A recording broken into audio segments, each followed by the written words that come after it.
बिहार के शिक्षा मंत्री को पीटी मेंस पास होना चाहिए या नहीं, क्योंकि वो राज्य को चलाएंगे और जो राज्य भर के शिक्षा की बात करेंगे उसका तो पीटी मेंस एग्जाम क्लियर होना ही चाहिए। क्योंकि आजकल हम देख रहे हैं कि बिहार में शिक्षा जो मंत्री बन रहे हैं, जो बने जा रहे हैं, विगत कई बार वो अलग अलग टर्म में जो शिक्षा मंत्री बन रहे हैं, आजकल शिक्षा मंत्री में गुणवत्ता नहीं देख रहे हैं जो हम बिहार की जनता को चाहिए। इसलिए बिहार की जनता अब मांग कर रही है कि जो यहाँ के शिक्षा मंत्री होंगे, मुख्यमंत्री होंगे, वह गुणवत्तापूर्ण होने चाहिए, क्योंकि उस पर पूरे बिहार की जिम्मेदारी है। और जब एक बच्चों को पढ़ाने के लिए विद्यालय में शिक्षक आईएएस से भी तेज चाहिए, आईएएस से भी तेज चाहिए, पीटी मेंस पास चाहिए, तो बिहार की जनता को भी अब जो है कि शिक्षा मंत्री गुणवत्तापूर्ण चाहिए। अच्छे टीचर की बहाली के लिए अगर 2 परीक्षा हो तो कोई खराब है?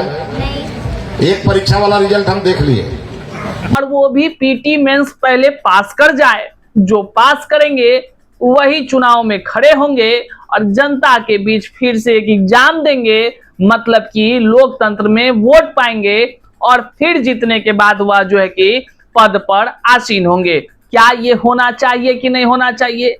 क्या केवल शिक्षकों को ही अलग अलग कई बार परीक्षा लेकर उनको तपाने की जो है कि ये जो क्रियाकलाप होता है, क्या केवल ये शिक्षकों के लिए है या फिर खुद उस व्यक्ति के लिए जो राज्य के शिक्षा व्यवस्था को संभाले, राज्य के मुख्यमंत्री के पद को संभाले, राज्य के अलग अलग विभाग के मंत्री का पद संभाले? क्या वैसे बड़े बड़े मंत्री लोगों का जो है कि बिना परीक्षा का ही पद मिल जाए? क्या उनका गुणवत्तापूर्ण पद पर बैठने वाले व्यक्ति का गुणवत्तापूर्ण होना चाहिए कि नहीं होना चाहिए? तो आज के इस वीडियो में आपको हम बताते हैं कि किस तरह से अब बिहार की जो जनता है वह भी मांग करने लगी है, ठीक उसी प्रकार जिस प्रकार शिक्षा मंत्री मिथिलेश तिवारी जी हाल ही में जो है कि अब वह लगातार अलग अलग सोशल मीडिया पर अलग अलग बैठकों में यह कहते नजर आते हैं कि बताइए जी, जो बच्चों को पढ़ाएगा शिक्षक, जो आईएएस को बनाएगा, उस शिक्षक आईएएस से भी तेज होना चाहिए कि नहीं चाहिए? तो वो शिक्षक पीटी मेंस पास हो जाना चाहिए कि नहीं चाहिए? कहने का मतलब वो 2 परीक्षा की बात करते हैं। तो आज के इस वीडियो में देखते हैं कि बिहार की जनता भी क्या कुछ कहती है और क्या मांग करती है। करते शुरू से पहले नमस्कार स्वीकार कीजिए, मैं हूं हरे कृष्ण प्रकाश और आप देख रहे हैं साहित्य आजकल। साहित्य आजकल का मतलब ही है वह सच्चाई जो जाननी आपके लिए है जरूरी। साथ ही इस वीडियो को शेयर कीजिएगा, नहीं भी करते हैं तो ये आपकी कमजोरी, आपकी गलती है। हम अपना काम, अपना फर्ज अदा करते हैं, आपकी मुद्दे को जरूर उठाते हैं, लेकिन समस्या है कि आप वीडियो को शेयर तक नहीं करना चाहते हैं, तो फिर वही हालत होगी। अब मद्य निषेध में रात में देखे ना क्या क्या हुआ है, पटना के रेलवे स्टेशन पर क्या हालतें हुई।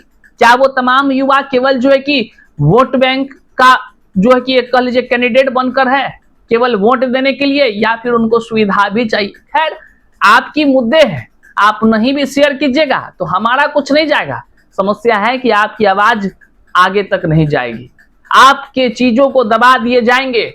और जिस प्रकार से शिक्षकों पर शिक्षा मंत्री के तरफ से जिस प्रकार से तीर शब्दों का छोड़ा जा रहा है, आने वाले दिन काफी मुश्किल होगा, आपके लिए कोई आवाज उठाने को नहीं होगा। आइए मुद्दे की बात करते हैं। देखिए, बिहार में शिक्षा मंत्री जो है मिथिलेश तिवारी जी अभी हैं, इससे पहले सुनील कुमार जी थे, उससे पहले और भी कुछ लोग थे। एक समय याद कीजिए, बाबू चंद्रशेखर यादव, वो भी शिक्षा मंत्री थे। उनके समय से जब याद कीजिएगा तो गुणवत्ता का जो है ना, कह लीजिए कि गुणवत्ता नाम का जो आप कह लीजिए शब्द है, कीड़ा जो है कि उन्हीं को काटा था सबसे पहले, वो है चंद्रशेखर यादव जी। जब वो उस समय शिक्षा मंत्री थे तो वो मतलब ऐसे शब्दों का इस्तेमाल करते थे जैसे कह लीजिए कि एकदम पूरा बखान कर रहे हैं, कितने ज्ञानी हैं। और वही जब 6ठे चरण के बाद 7वें चरण की नियुक्ति होने वाली थी, तो जब आंदोलन पटना में हो रहा था तो गर्दनी बाग पहुंचकर कहे थे कि आप सभी को 31 दिसंबर तक जो है कि सीधे नियुक्ति पत्र आपको हाथों में दे दिया जाएगा। लेकिन जब वक्त आया नियुक्ति पत्र का, जो सीटेट एस्टेट सब पास था, वो बच्चा इंतजार कर रहा था कि फॉर्म भरेंगे हमारी बहाली हो जाएगी। तो उस समय कहा गया हमको गुणवत्तापूर्ण शिक्षक चाहिए, अलग अलग विषय में मिल नहीं रहे हैं, बिहार में गुणवत्तापूर्ण शिक्षक की कमी है, और राज्य भर में ढिंढोरा पीट करके डोमिसाइल खत्म कर बहाली करा दी गई। ठीक है, वो भी बच्चों ने झेल लिया। बीपीएससी टीआरई 1 की बहाली हो गई गुणवत्तापूर्ण के नाम पर, बीपीएससी टीआरई 2.0 की बहाली हो गई गुणवत्तापूर्ण के नाम पर। लेकिन बताते चले, ट्रेन डिले करके टाइम सस्पेंड कर दिया गया, एग्जाम को सस्पेंड किया गया, फिर टाइम बढ़ा दिया गया, अगले समय में एग्जाम हुई, ट्रेन डिले, ना जाने कौन मौसा मौसी बैठी थी ट्रेन पर, किसका किस अधिकारी का, ये कहना बड़ा कठिन है। हालांकि अब वो उस समय के तत्कालीन अध्यक्ष अतुल प्रसाद अब है नहीं, कहीं कहाँ खो गए पता नहीं, लेकिन किसी ने जिम्मेदारी नहीं उठाया कि योग्य युवाओं के साथ अन्याय है। भाषा की आता शून्य कर दी गई, जो मामले कोर्ट में चल रहे हैं। टीआरई 3.0 होता है, फर्जीवाड़ा का खेल का उद्भेदन होता है, उसी गुणवत्तापूर्ण के नाम पर पता चलता है कि भैया कई सारे लोग जो है कि प्रश्न उत्तर रटते हजारीबाग कोहिनूर होटल में झारखंड में पकड़े गए, जेल गए। उसमें से कई लोग का फिर से री एग्जाम जब हुई टीआरई 3.0 का, नौकरी लग गया। हाल ही में 10 लोग जो ईओयू के रडार में आए थे, जांच में पकड़े गए थे, उन लोगों के 10 लोगों की नियुक्ति हो गई है। इत्तेफाक, हैरान मत होइए, वही लोग जो हजारीबाग के कोहिनूर होटल में पकड़े गए थे, जी हाँ, मैंने उन्हीं 10 लोगों की बात कहा। बाकी आप योग्य अभ्यर्थी हैं, दर दर का ठोकर खाते रहिए भैया, भीड़ बनकर, और क्या ही जाता है। दूसरी बात, टीआरई 3.0 का री एग्जाम हो गया, कैंडिडेट का ज्वाइनिंग हो गया, सब कुछ हो गया। टीआरई 4.0 का अब जो है कि लोग इंतजार कर रहे हैं, शिक्षा मंत्री बदलते जा रहे हैं, एक आते हैं वो जल्द जल्द जल्द, दूसरा आते हैं अतिशीघ्र बोलते हैं। इस तरह का कहानी प्रक्रिया चल रहा है। अब क्या हो रहा है कि लगातार कह रहे हैं कि जुलाई में, पहले बोल रहे थे विज्ञापन आ जाएगा, जुलाई से अगस्त नहीं होगा, अब कह रहे हैं श्रीमान कि जुलाई में अधियाचना भेजेंगे। आपको बताते चलें, अधियाचना फरवरी में भी गया था बीपीएससी को।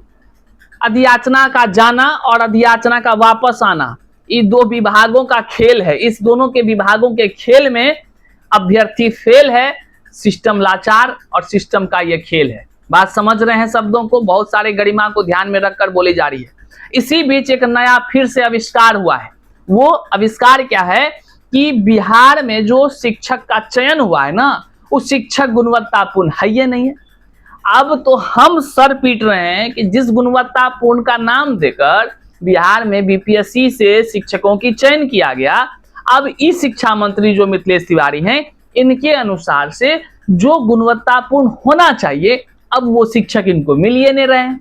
मतलब साफ है कि टीआरई 1, 2, 3 से चयनित शिक्षक उतने योग्य नहीं हैं जो शिक्षा मंत्री वर्तमान के मिथिलेश तिवारी के उम्मीदों पर खरे उतर सके। मतलब साफ है, वो सारे शिक्षक की गुणवत्ता की कह लीजिए कि फिर से जांच होनी चाहिए।